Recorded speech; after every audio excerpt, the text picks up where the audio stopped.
back to Getaway Day. As always, I am Mason, he is Gautam, and we are here to talk some baseball. Specifically, the Fall Classic, November baseball, the World Series.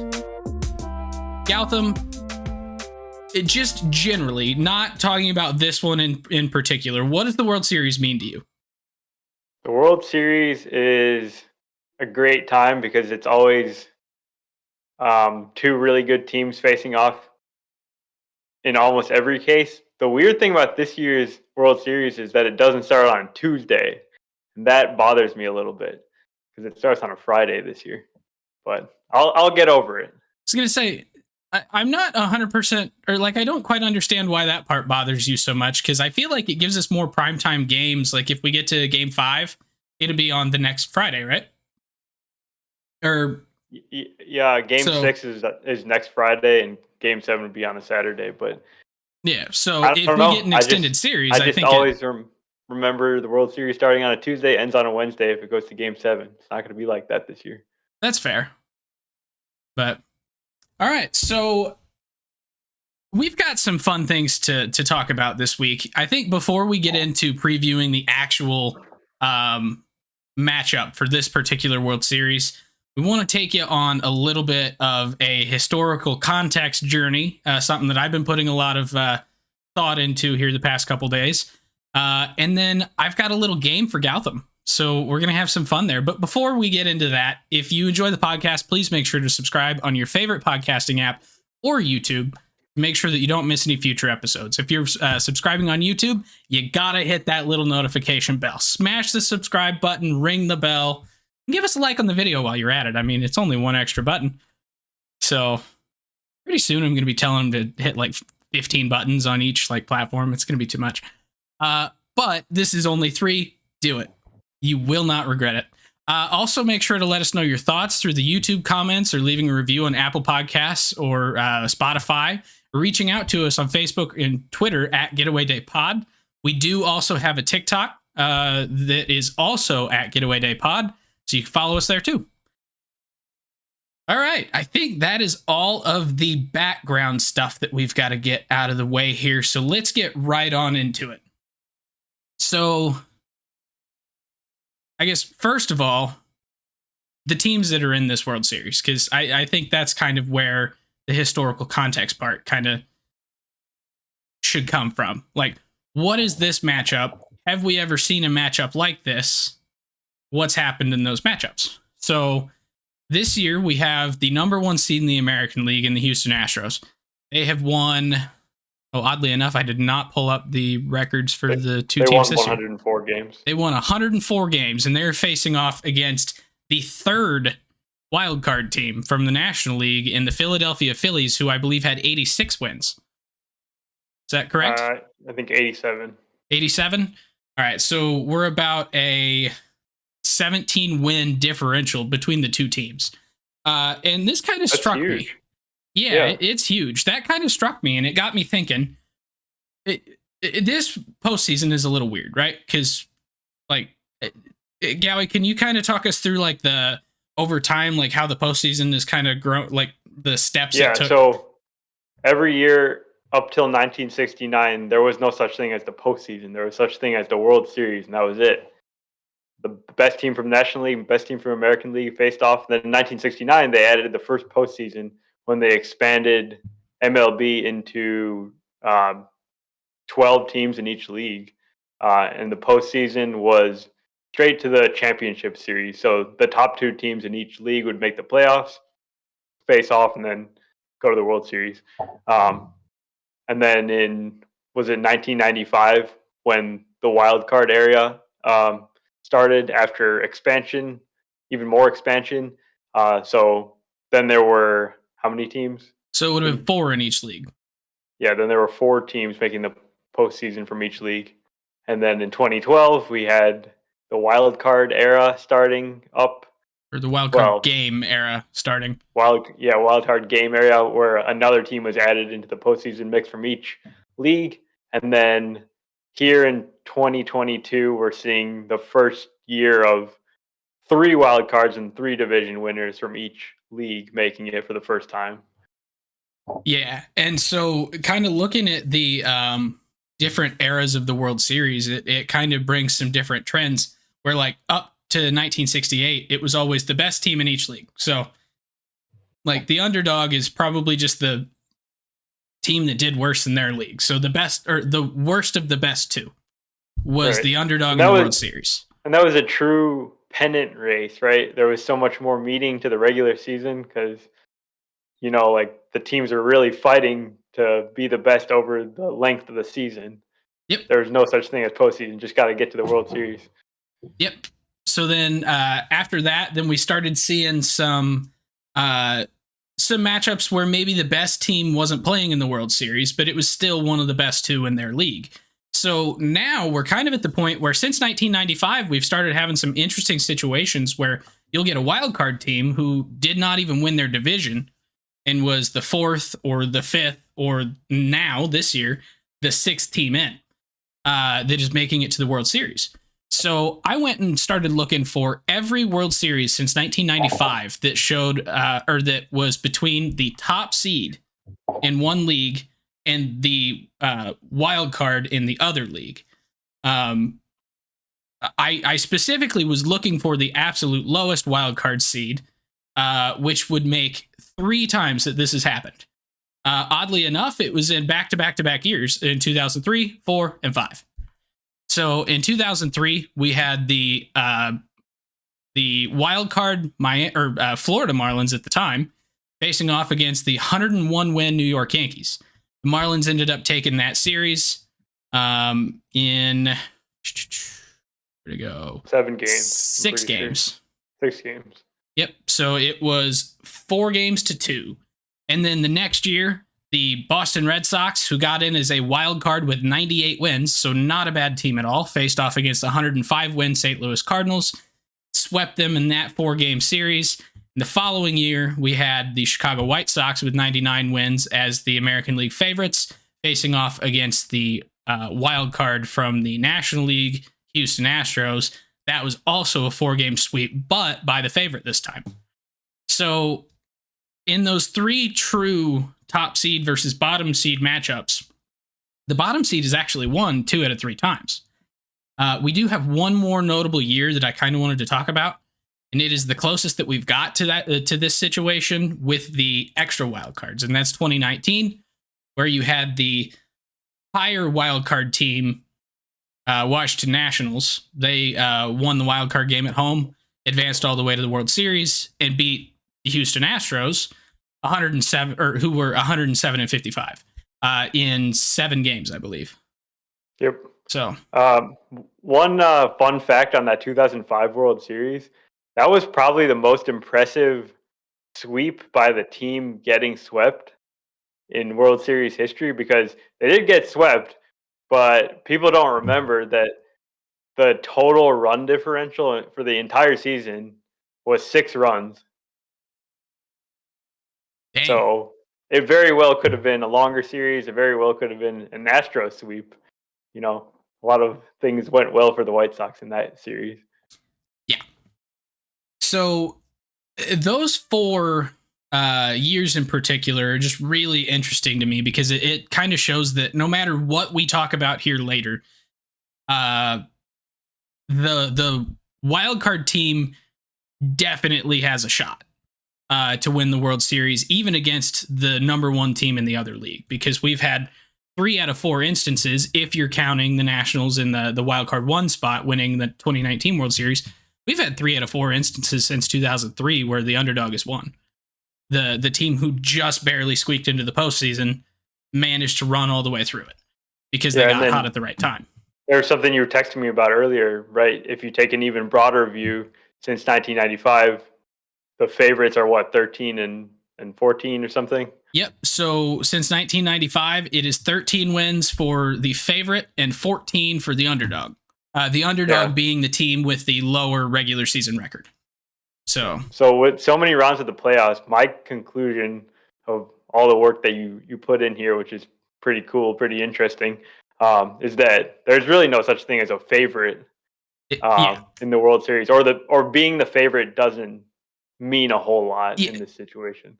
we're at the point in baseball where there's a regular season champion, and then there's after the season, you got into the tournament champion. It's and with almost so many like, rounds of postseason, right? You can't really fluke your way through several rounds of the postseason. Like, you're clearly playing really good baseball at that time, and that's you're why just playing really you'll good have a baseball shot in any series at that time. Yep. So that's kind of the difference between the two. You almost need two different trophies. But yeah. So with that being kind of the context of this matchup overall, I started looking into the two teams that are in it. And the Houston Astros have made four. Well, this will be their fifth World Series appearance in their career or their history. But in their previous four, they are 1-3. So they have one championship and four appearances in the World Series. The first of those being in 2005, getting swept by the Chicago White Sox. Then they did win in 2017 against the Dodgers. Los Angeles Dodgers. And then in 2019 and 2021, they actually lost to NL East opponents, being the not the who's the 19? Oh, the Nationals, and then the Braves last year. So I was looking at that, and then the Phillies are 2-5 in their history. So with their most recent victory being 2008, their most recent appearance in 2009. So I had kind of an idea that's a little bit evil, and I'm going to put you on the spot, Gotham. Okay. We're going to go into a game that I call Total Recall, or Roster Recall. Sorry. Roster Recall. So I want you in 2 minutes, which I will reset this in a moment, but it's kind of weird. I can't just like have it paused at 2 minutes in the start. You have 2 minutes to tell me as many people on the roster for the postseason team that I mentioned. And we'll see how many you get. All right, so we're going to start with the 2017 Houston Astros because I think the being more recent might give you a little bit of a help here. So I want you to start in 3, 2, 1. Okay, Jose Altuve, Carlos Correa, George Springer, Justin Verlander, Yuli Gurriel, Alex Bregman. Was Maldonado on that team? I don't remember. No, Lance McCullers, Martin Maldonado. Lance McCullers, Charlie Morton. I don't think Presley was there yet. He might have been, but Presley was not there.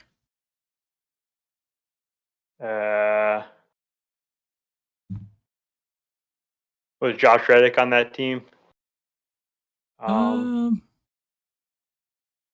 Josh Reddick was on that team. You were at 9 so far. Gotta get some more pitchers, I feel like.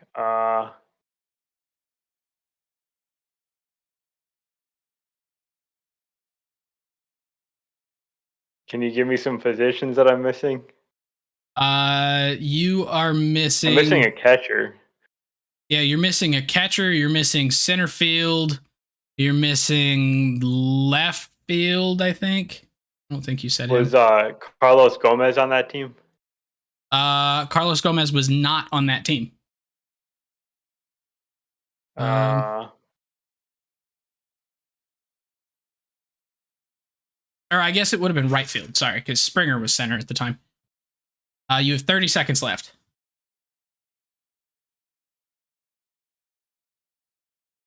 The catcher had a couple Gold Gloves. He is one of the best or defensive catchers Carlos of our... Beltran. Beltran was on that team, yes. Defensive catcher. 7 seconds. So how many did I get? 10? Yep, you got 10. So guys that you missed, Chris Davinsky, Derek Fisher, Evan Gaddis, Ken Giles. I don't think you said Marwin Gonzalez, did you? No, I didn't. Luke Gregerson, Will Harris, Dallas Keuchel, Francisco Liriano, Cameron Maben, Brian McCann. Okay. Colin Yeah. McHugh, Joe Musgrove, Brad Peacock, Jose Centeno. Okay. So I feel like I got most of the key players. Yeah. I missed all the relievers basically, but 10 out of 25 is not bad. Like I said, I'm putting him completely on the spot. So he had no idea this was coming. He learned about it literally in real time here. So now I'm going to be evil, and we're going to go back in time a little bit more to the most recent World Series champion of the Phillies. So I need you to do the 2008 Phillies. 2008 Phillies. Yep, and go. Ryan Howard, Chase Utley, Jimmy Rollins, Carlos Ruiz.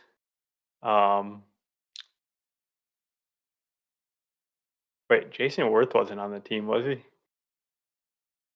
Yes, he was. I'll give it to you. Oh, he was on the team. Okay. Shane Victorino. Yep. Cole Hamels. Yep. Brad Lidge. Yep.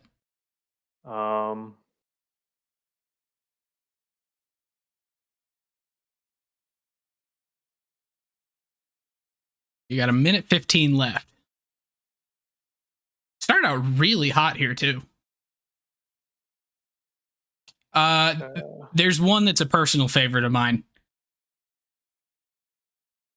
No favorite of yours. Yeah.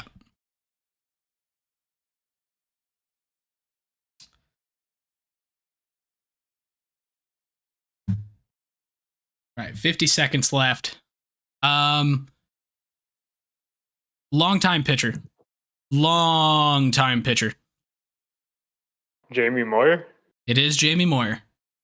Okay.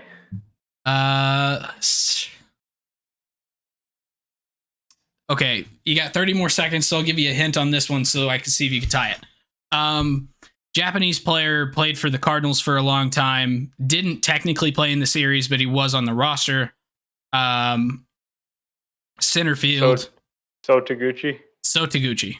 I had no idea that he was on the team. I would never have got that. Man, the pitchers are hard. I feel like I can never remember anything. Yeah, the next year's pitchers are way easier. Which is why it was kind of... After that, they had Halladay and Cliff Lee and everything. Yep. So you got 10 with a couple hints there on Sotaguchi and Jamie Moyer. Some guys you were missing: Joe Blanton, Eric Bruntlett, Pat Burrell, Chris Kost, Greg Dobbs, Chad Durbin, Scott Iyer, Jeff Jenkins, Ryan Madsen, Brett Myers, J.C. Romero, Matt Stairs, and that is it, I think. Yeah, I definitely should have got Pat Burrell. Jay Happ was on the team, but he did not play in the series. Okay. Same with Clay Condrey. So, all right, not too bad. Pretty impressed. You got 10 on each. You only needed 2 hints to get to 10 on the Phillies, and I think 1 hint on the Astros, right? Yeah, I think so. Cool. So let's head back to this screen. So what do you think of that game? That was a good game. I enjoy that. We might have to bring that one back. Now I've got an entire screen for it. And did you like the name of it too? I was trying to get a total. It was roster recall. I was trying to do a total recall thing.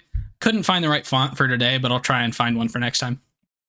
But all right, so there's a little bit of game about World Series past, a little bit of context as to the series we're getting here as far as the frequency of this kind of best and last in matchup. So I think I got one more fun fact, and then I kind of want you to start talking to me about this matchup and tell me what I'm looking forward to. So, final fun fact. This is going to be the first World Series to have a Canadian manager. Technically, the stat is the first Canadian World Series manager since 1887. However, World Series didn't actually start until 1905. So I'm not really sure what that stat is getting at. There were a couple of exhibition games before that, but the first true World Series was in 1905. So, all right. Yeah. So that's everything Let's I just start had. with let's get the managers out of the way then. I had a question about Rob Thompson. I wonder how many. I mean, I'm sure someone knows the answer to this, but how many times has an interim manager that took over in the middle of the season taken the team to the World Series that year? I'm Ooh. gonna say not very often. Yeah, well, I mean, there's not very often that you get an interim manager and are good. Right, exactly. I So, mean, we actually saw it 2 times this season with the Blue Jays and the Phillies making the playoffs yep. And with then interim managers. you saw it a couple years ago with the Cardinals firing Mike Matheny and bringing in Mike Schilt, but they definitely didn't make the World Series that year. Mhm. So it seems like recent. It's been very recent that we've started seeing manager firings of good teams Good midseason. teams. Yeah, Yeah. true. So And then on the other side, of course, we got Dusty Baker in his 25th season. Still does not have a managerial World Series ring. One of the all-time favorite guys of baseball fans, I think. I think he's probably So one of the best managers in history. Period. Let alone best manager in history without a ring. right, yeah, I Does he think have that's a ring pretty as a? safe to say. Does he have a ring as a He player? won one World Series, I think, with the Dodgers. Yeah, but yeah, let's talk about this matchup a little bit. I think we have to start with Bryce Harper because this is going to be the Bryce Harper show here.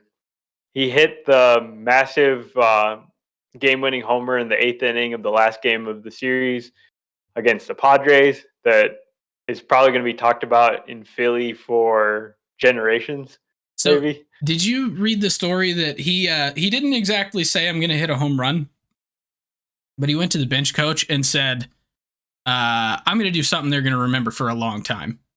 Yeah. And then he hit that homer. Yep. Dude is nuts. Such a cool moment. The guy's playing at probably his highest level he's ever played in his career. This guy's been probably the most hyped player of this generation, maybe, and he's kind of fulfilled it all. And he's showing that right here in his prime of his career. So he Yeah. gets this biggest stage now, and this could be. I mean, realistically, this is his best chance to win the World Series.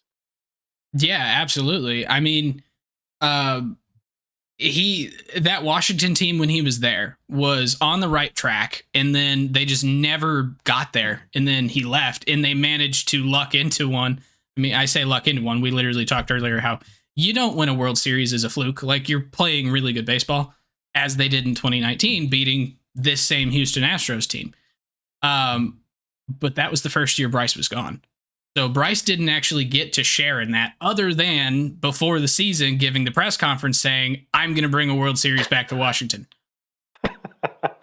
So he Forgot did about it, that. but he wasn't there. Um, Right. but yeah, this is probably his best shot. I mean, the dude has a Rookie of the Year. He's got 2 MVPs. He's got 7 All-Star appearances, a Home Run Derby championship under his belt, 2 Silver Sluggers, and he doesn't have a World Series. This is like the only thing this dude needs to basically have already fulfilled at the age of 29 everything that he was supposed to do in his career.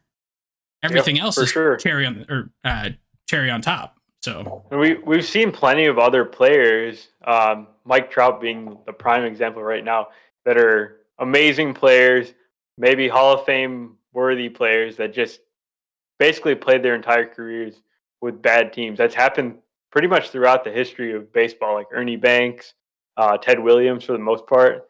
Um, like if Bryce could have easily played his entire career, made the Hall of Fame without the postseason success, but the fact that he's getting the chance at it this year, because before this season he had never won a postseason series, right? yes, because I think every time that they had made it, They bounced out in the first round with Washington, and then this is the first year he's made it with the Phillies. yep. So yeah, so this is It's going to be interesting.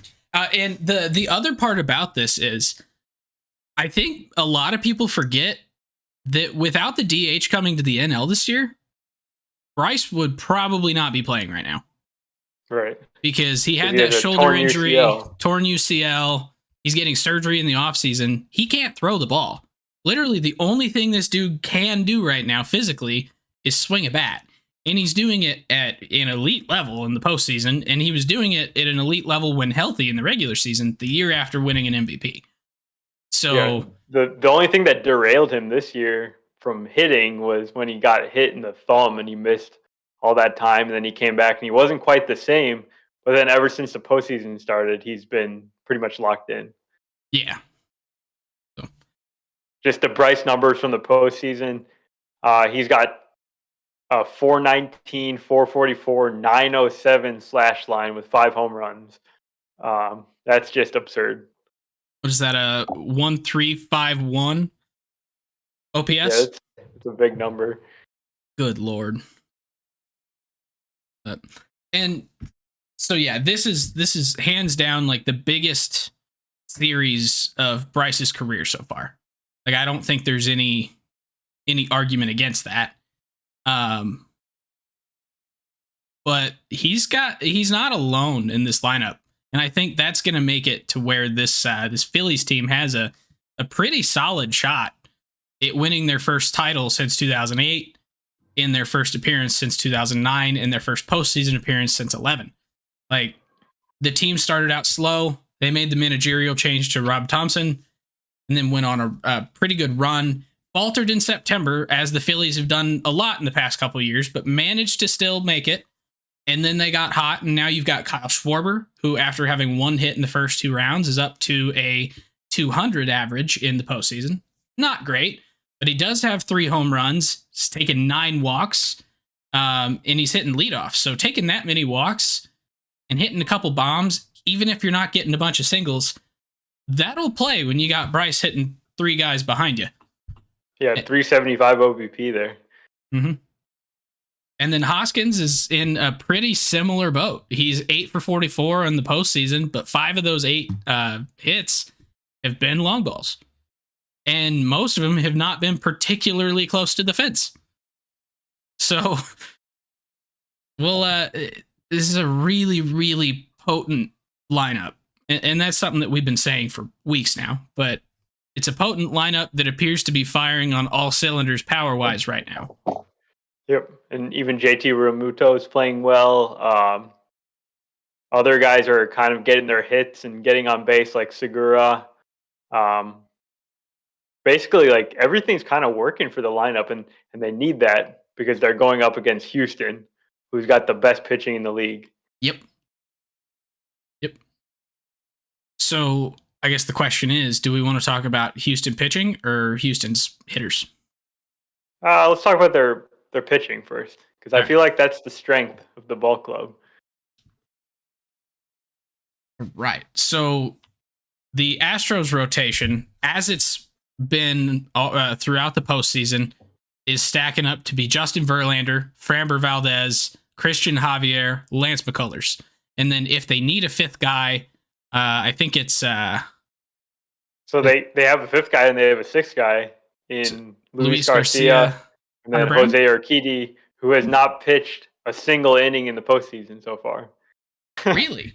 Yeah, they haven't needed them. They've just been dominating with their bullpen and the starters.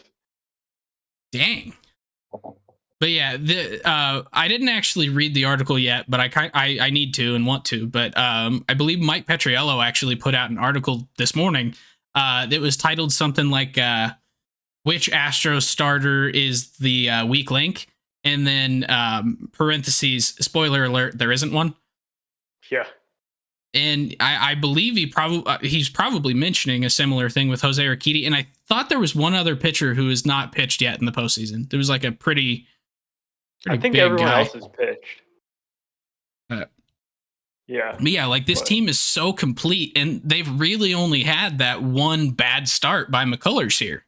By Verlander in game 1 of the division series. That was the only bad start. Okay, so they've had 2, though, because McCullers in game 4, Not exactly a great start. But he still made it through 5 innings. He only gave up, 3 runs? It wasn't that bad. That's fair. He just didn't look particularly good. No, he struggled through it, but I'm looking at all the pitchers that they've had 11 pitchers pitch in the postseason, and Justin Verlander has a 6.30 ERA because he gave up 6 runs in the 4 innings of his first start. Lance McCullers the second worst in the entire staff, and his ERA is 2.45. Every single other guy has an ERA lower than 2.45.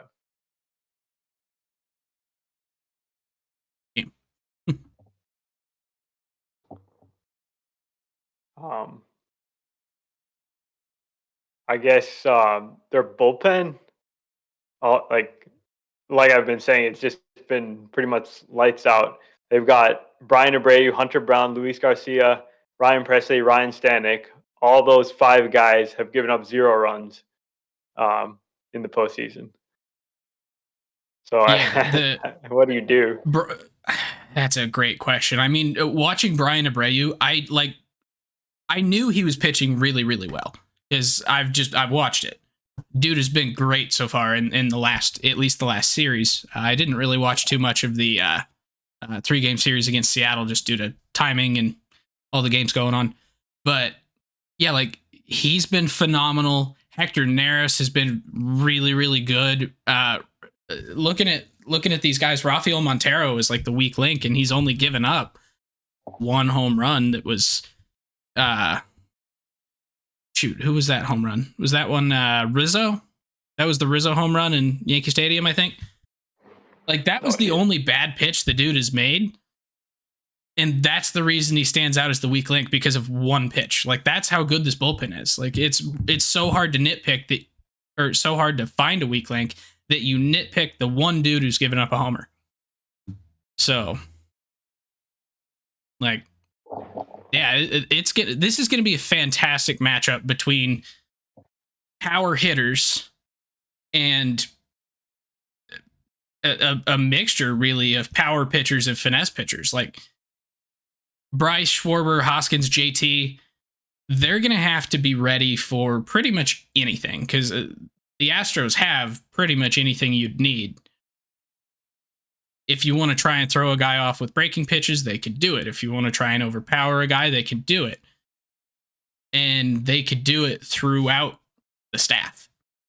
So, yeah, I'm thinking now, the one thing that they don't have, not that it matters that much, they don't have a lefty out of their bullpen at all. They have all right-handed pitchers. So maybe Harper and Schwarber have good matchups, better matchups than they might have. Yeah, that's a pretty good point. Although I will make a counterpoint here with something that I said about Jose Alvarado, and then you said it doesn't really matter if he's pitching to righties. He's been phenomenal. So the matchup really is kind of the same thing. Yeah, no, that's a good point. But I'm just searching for anything I can find to see how are the Phillies gonna do this, because it's hard to poke any holes in this Astros pitching staff as a whole. So I think the way Bryce is seeing the ball right now, he's going to be a factor pretty much no matter what. Like the Astros, no matter how good their pitching is, they're going to struggle with Bryce locked in, because everyone does. There's a reason the dude has 2 MVPs and Rookie of the Year. Like the other guys in that lineup, they're going to have to try and figure something out, because Schwarber's K rate in the regular season is over 30%. It's got to be pretty high in the postseason too. And like with him not hitting for average, Reese not hitting for average, the guys at the bottom of the lineup, like Bryson Stott, Brandon Marsh, Matt Vierling when he's playing, like these aren't guys that are getting a ton of hits. They're not guys that have a ton of power. So like one of those guys is going to have to step up to keep this lineup going, because you're basically just going to have to sit there and just wear down this pitching staff. Like going up and just striking out on 3, 4, 5 pitches, not really going to do it for you. you got to take good at bats. And even if you're not getting hits, you just have to wear down the pitchers to get to guys like Bryce. So that's their key to success, in my opinion, is wear them down. At least from the offensive side. There's a much bigger key to success that we'll get to here in a minute. But yeah, I agree. I think, but I do actually think that the Phillies are gonna put up some runs. They're not gonna like just lay down and struggle to score in every game. Like they might have some tough games, but I think that they're just good enough. They have the star power to be able to match up with Houston and at least like put up a decent number of runs, I think. yeah. Now, what do you say we talk about the flip side? Yeah. So this Astros lineup has equally as much star power in guys like Jose Altuve, Jordan Alvarez, Kyle Tucker, Alex Bregman. And out of those guys, there's really only been one guy who's kind of clicked so far in this postseason, and that's Bregman. He's got a 333, 375, 600 slash line, 2 home runs, taken a couple walks, scored 3 times. Like Bregman has been a consistent factor in this lineup, but out of all the big guys, he's the only one so far in this postseason to be a consistent factor. Like, right, yeah. But they've had other guys step up, like Jeremy Pena, who is the championship series MVP. Has 3 home runs in the postseason, hitting over 300. And then Yuli Gurriel, kind of out of nowhere, being a little bit of a postseason star, making a lot of contact, doing what he's done in the past, but he had a really difficult regular season, but he's hitting 367 in the playoffs this year. So they kind of just have enough in their lineup that even though Altuve is struggling so badly, even though Alvarez didn't do a whole lot in the last series, they find ways. And Chas McCormick was kind of part of the reason too. yeah, because he had 2 home runs in that series against the Yankees, right? He had a game 1 and a game 3 home run, I think. I think the first one was that from the first series. I think. Oh, was it from the other series? I think so. Yeah. Oh, okay. But yeah, no, I mean, and then Martin Maldonado was actually kind of a factor in the series against the Yankees too, right? He had a couple hits, a couple walks. Yeah. Yeah, which for him, that's stellar. Pretty good. Like if you're doing a WRC plus comparing Martin Maldonado to average Martin Maldonado, probably had like 1,000 WRC plus. Yeah. But yeah, so this lineup has just as much firepower, if not more, than the Phillies. But I do think that if the Astros are going to win the series, you're going to probably have to see Altuve on base. You're going to have to see Jordan get a big hit or 2. Like, I think you're going to need those guys to show up to beat this Phillies offense. So, or to out hit this Phillies offense. Now the Phillies pitching, I don't know, maybe a different story, because their starting pitching in the postseason has been phenomenal. Nothing short of it, really. With Aaron Nola and Zach Wheeler, they've been pretty much lights out. I think Wheeler's only given up, 3 runs in the postseason? I think so, yeah. Nola had that one bad start in game 2 against the Padres, but other than that, he's been great. He's going to start game 1, sounds like it, to give Wheeler an extra day of rest. Yep. And so you're basically getting 4 starts from Nola and Wheeler in probably games 1, 2, 5, and 6. And then you got Ranger Suarez in game 3, who is really good against the Padres in his start there. And he actually closed out the final game. Yeah, and Ranger was pretty good in that series against the Braves too. Like, he had that game 1 start where he walked like 5 batteries, but he somehow only gave up 1 run. But did he not get 2 appearances in that series? No. Oh. Huh. For some reason, I thought he had like 3 games under his belt. The third game was his last game that he got the last couple outs. Yeah, the 2-out save. Mm-hmm.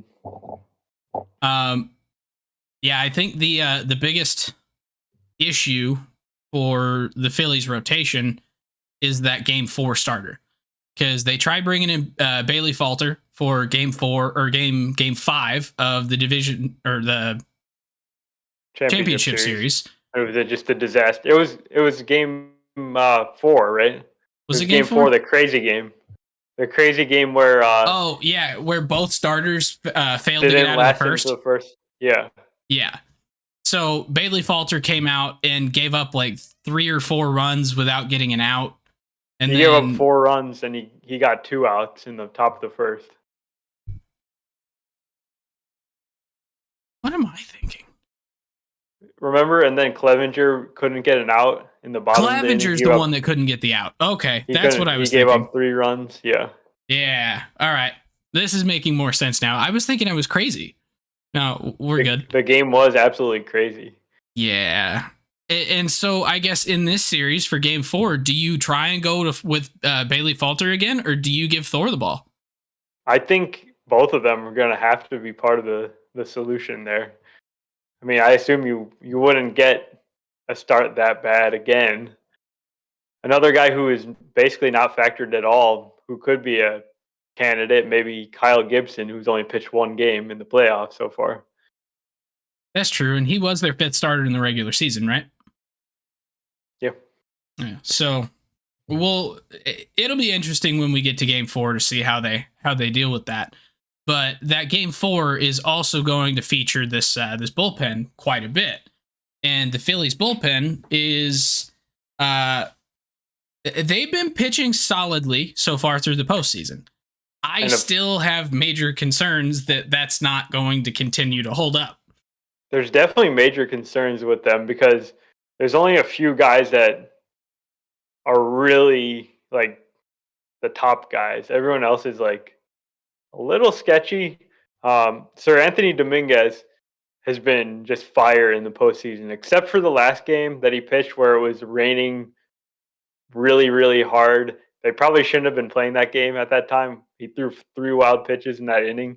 But outside of that, his total postseason stats, 7 2/3 innings. He got 15 strikeouts and 0 walks. So absolutely amazing work by him. And then Jose Alvarado, I feel like he started really strong in the postseason, but by the end of the series, he's already pitched in 8 games in the postseason.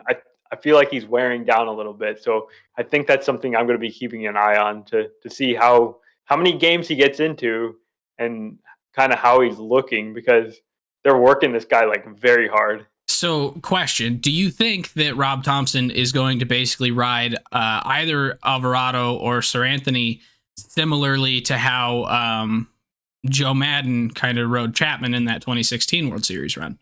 I really do think that there's a chance that those 2 guys get into say it's a 7-game series. I would say they would probably get into like at least 6 of those games, if not all of them. So, Dave Dombrowski, be looking at the reliever market now because you're about to like destroy their arms.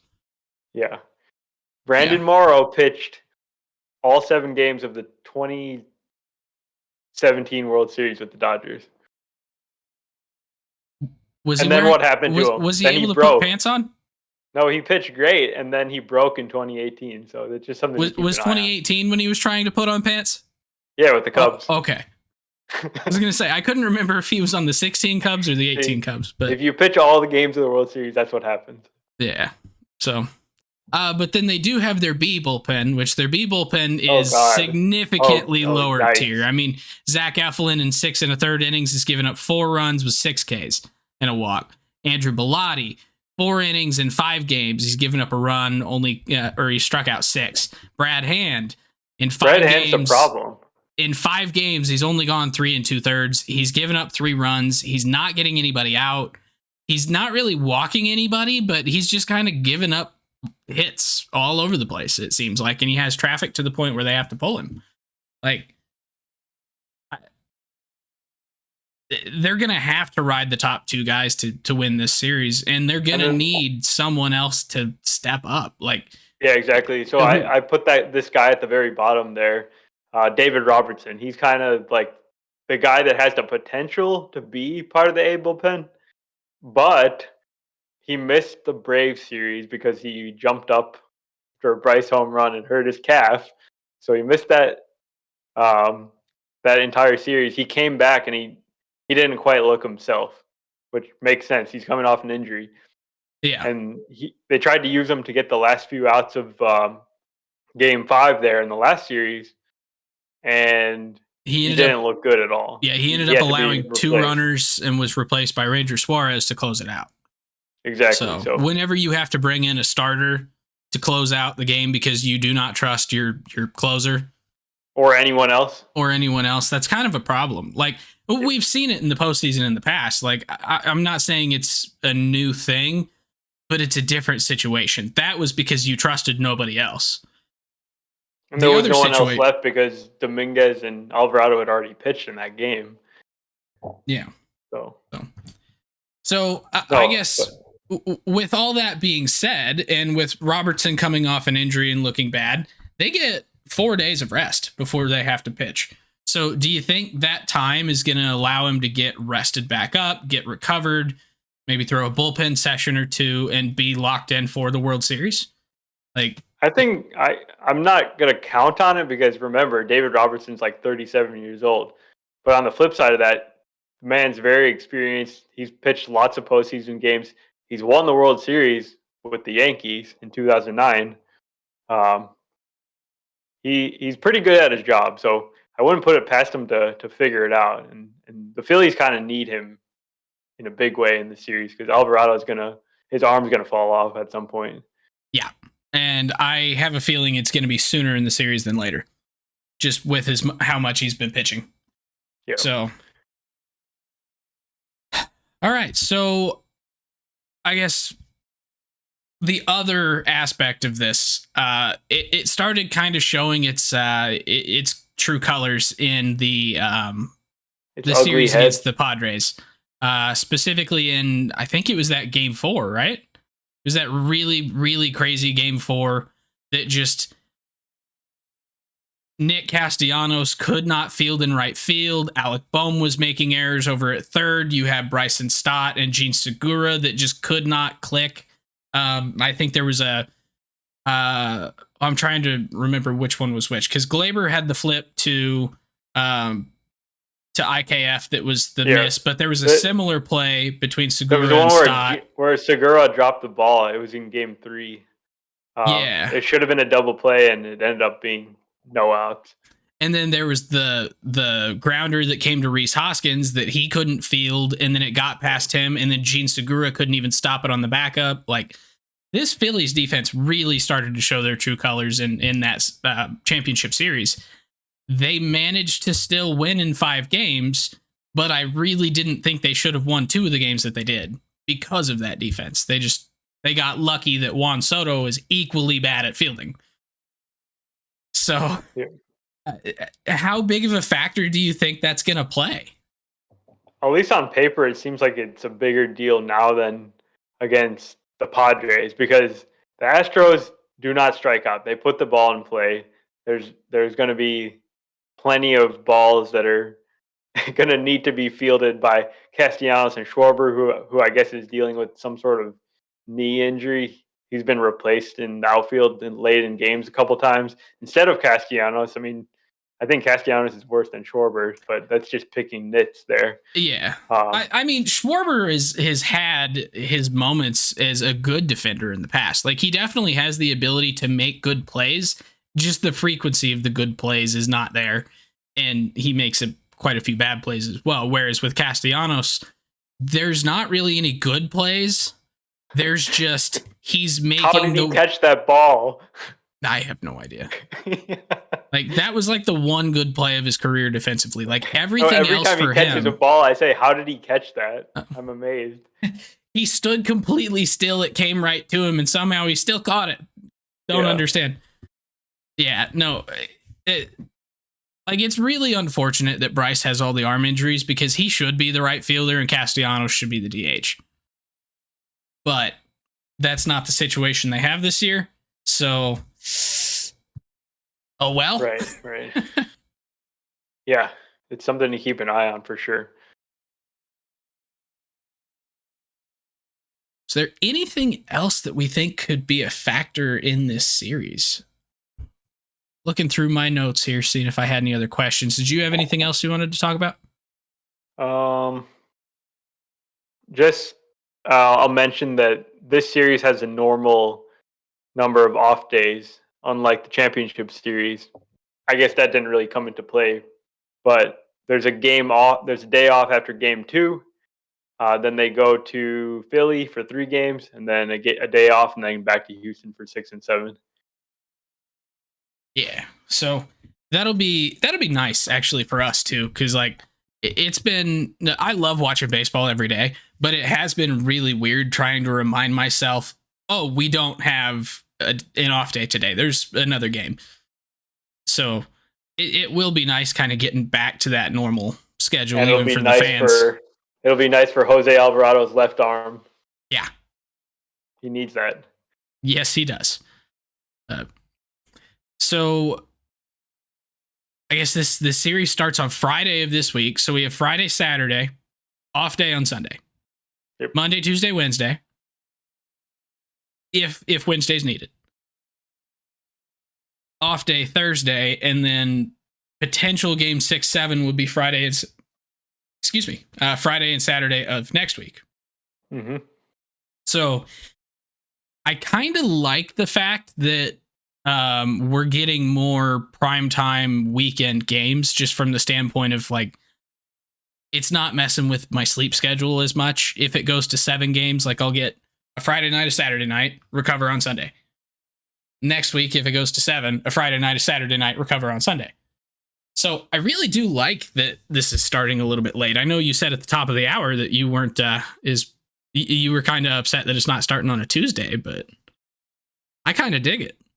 So, yeah, we'll see how they do with their ratings. I feel like Friday's like a bad day for a game, but I don't care. It doesn't matter. I mean, I'm going to be watching it anyway, so it doesn't matter to me. And every game's at 7:03 Central Time, so that's easy to remember. Yeah, incredibly easy. All right, so what do you say we make an ass of ourselves and we try and pick a winner? Okay, I'll give it my shot. All right. I did pick the winners of the championship series, so I got one thing right in the postseason, I think.